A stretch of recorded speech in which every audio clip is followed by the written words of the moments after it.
There once was a man called Arthur. He wasn't young, but neither was he old. He was 39, and Arthur had a dream. Like many people, Arthur had a dream. Some people dream of money. Some people dream of romance. But no, Arthur, he dreamt of power, specifically political power. And for many people, that'd be quite difficult to achieve. But in Arthur's case, he had a little bit of help from some family, just to smooth the journey a little bit. Today we're going to look at how Arthur's story inspired a common English expression that we still use today. Well, it's quite simple really. All you have to do is twist it a few times and Bob's your uncle. So the expression is Bob's your uncle. So this just means there you have it, everything's solved. So it's like when you've been trying to do something difficult and then suddenly it all just comes together and solves itself, as it were. It's sort of to emphasize how easy something was to do. But often people will also use it when something was difficult in a sort of ironic sense as well. So, as I mentioned, this expression comes from the story of Arthur. Now, Arthur had a particularly interesting uncle. Arthur's uncle happened to be the Prime Minister of the UK in the 1880s, and his name was Lord Salisbury. And the Prime Minister in the UK is the most important position in our political system. And the title, I should also mention, the title Lord is it is a sort of title of nobility, so it comes from, it's related to the royal family. But Lord Salisbury's full name was Robert. In fact, it was, how do I have it written down? It was Robert Arthur Talbot Gascoigne Cecil. And just a tip for you, the longer somebody's name is in the UK, it often indicates they're a bit fancy, that they maybe come from an important family. So by this logic, or this metric, he was a very posh and important man indeed. As Prime Minister, Lord Salisbury used his position to give his nephew Arthur a job. Not just any job. He made him the person in charge of all things relating to Ireland in the UK. So quite an important position really.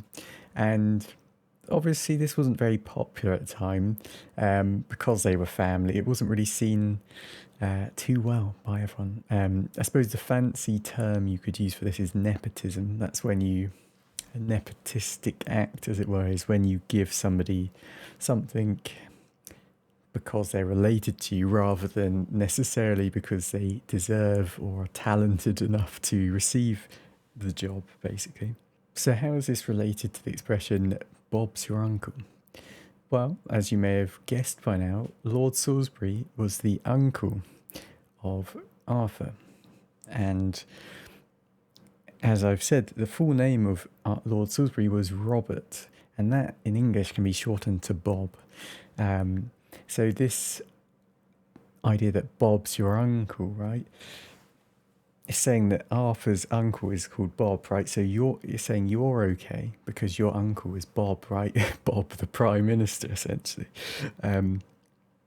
So it's saying that it's easy for you compared to everyone else because, well, you know, you've got connections, you're fine.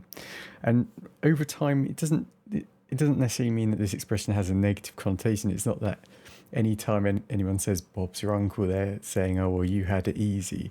It doesn't really mean that anymore. It just means any situation that was easy or resolved itself without too much effort.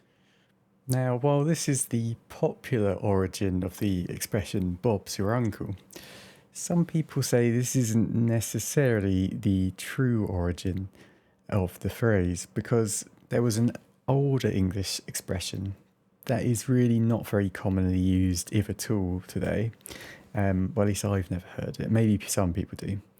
And that comes from about 100 years earlier in the 1700s. And the expression is all is Bob. And in this expression, it means all's well, all is Bob, all is okay, as it were.